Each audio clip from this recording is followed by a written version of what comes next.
Special abilities and equipment. This category covers the unique gadgets, abilities, and support each faction can bring to bear beyond standard weapons and armor. Here, we see Helldiver's signature stratagems versus the clone's specialized units and gear. Helldiver's special abilities and equipment. The defining special capability of Helldivers is their stratagem system. Stratagems are basically tactical support requests that a Helldiver can call in via a quick coded transmission. Each Helldiver can carry multiple stratagem beacons into battle. These allow them to do things like call down ordnance, i.e. orbital precision strike, a targeted orbital bombardment, thunder barrage, a carpet of rockets from a strike fighter, or even an orbital laser strike. These hit like artillery or worse, essentially giving infantry access to airstrike level firepower on demand. Deploy turrets and mines. Helldivers can summon automated sentry guns, machine gun turrets, anti-tank turrets, even flamethrower turrets, and minefields at chosen locations. This can fortify a position in seconds. Reinforcements and vehicles. Perhaps most game-changing, Helldivers can request reinforcement pods. In gameplay, this brings a dead player back, but in our scenario, it could mean dropping additional troops or at least repositioning soldiers. They can also call down vehicles like the exosuit. In many mech with heavy weapons, these assets drop via Hellpod just like the soldiers. Support gadgets, i.e. a resupply stratagem to get more ammo, a shield generator pack, a portable energy shield device, or a recon UAV drone that highlights enemies. The stratagem beacons are thrown, and then a pod or delivery system comes from above after a short cooldown. Importantly, anything or anyone caught under a dropping hell pod will be crushed. Helldivers can literally use their drop pods as kinetic weapons. This means special equipment deployment doubles as an attack. Imagine a clone trooper looking up only to be squashed by a plummeting supply pod. The Helldiver stratagems are arguably the greatest advantage, effectively giving every squad the ability of an artillery battery, an engineer corps, and even vehicle depot in their back pocket. It does require coordination and cooldowns, but a team of Helldivers can stagger calls to have a near continuous stream of special support. Beyond stratagems, Helldivers have personal perks like displacement fields, short teleport dodges, stem boost, or stealth cloaking. In some Helldivers 2 content, they can enhance individual performance. These are less confirmed in lore, but certainly a Helldiver unit might have a few troopers with experimental camo cloaks or enhanced mobility. The bottom line, Helldivers can adapt on the fly, bringing in whatever equipment the situation demands. High Command provides them with nearly any piece of equipment needed to get the job done, including experimental armaments.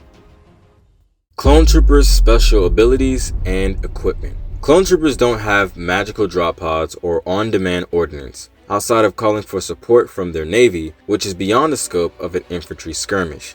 Their special abilities come largely from their specialized variants and combined arms integration. Elite units. We have ARC troopers in the mix. ARCs often carry jetpacks for enhanced mobility, as seen with the 501st Jet Troopers, grappling cables, and have advanced tactics training, i.e. performing halo jumps and infiltration. ARC troopers might serve as forward observers, calling shots or performing sudden flanking strikes with their jump capability. Clone Commandos bring slicing gear, explosive breaching charges, and sophisticated recon sensors. They operate in 4-man squads that can undertake covert objectives like disabling a Helldiver's comms relay or painting a target for bombardment, if their side has artillery support. Integrated vehicles. While our scenario is primarily infantry versus infantry, clone troopers typically fight alongside vehicles like the AT-RT Scoutwalkers, BARC speeder bikes, and LAAT gunships. If we allow some of this, clones could have a small one-man AT-RT walkers for a few troopers, adding mobility and a bit of firepower. An AT-RT has a laser cannon that's potent against infantry. They might also have portable E-Web heavy repeating blasters, a crew serve turret that they can set up for support, so clones can deploy their own turns, though they have to manually carry and assemble them, unlike Helldivers who press a button and drop one from space. Environmental gear. Clones have variants for various environments. For example, they have clone scuba gear for underwater operations, cold assault gear for Arctic planets, and so on. In our battle covering sea, jungle, night, etc., the clones can equip themselves appropriately, i.e. night vision, micro binoculars for night ops, or camouflage armor for jungle, like the 41 Elite Corp camo armor. Helldiver suits can handle environment generically, but clones can optimize with these special kits. Teamwork abilities. Clones execute things like synchronized volleys or crossfire maneuvers. These are doctrinal, but effectively a special skill born of training that Helldivers might not match in polish. Potentially have medics in their ranks who can treat wounded troops. Helldivers do not really have medics. If one dies, another one is dropped in rather than healed, so the clone's ability to recover injured might keep more of them in the fight. Comparison. Helldivers clearly have an overt advantage in its special equipment. The entire modus operandi is built around rapid deployment and force multiplication through technology.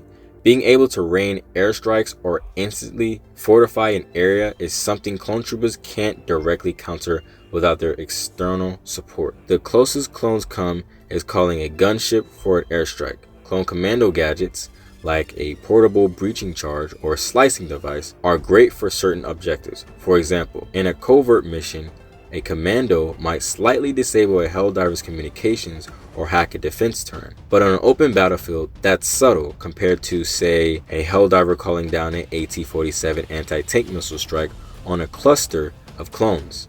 The Helldiver's flexibility in equipment means if they encounter a surprise, they can adapt by requesting the right tool, whereas clones must make do with what they have already. One could argue the clone's best special ability is their unwavering loyalty and coordination.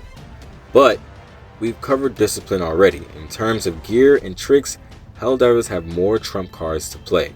The edge goes to the Helldivers when it comes to special abilities and equipment. The Helldiver stratagem system and high-tech support give them a huge advantage in special equipment. They essentially carry an entire army support elements in their pockets, whereas clones, while well equipped and aided by elite units, can't match the Helldivers' on-demand fire support fortifications and gadgetry.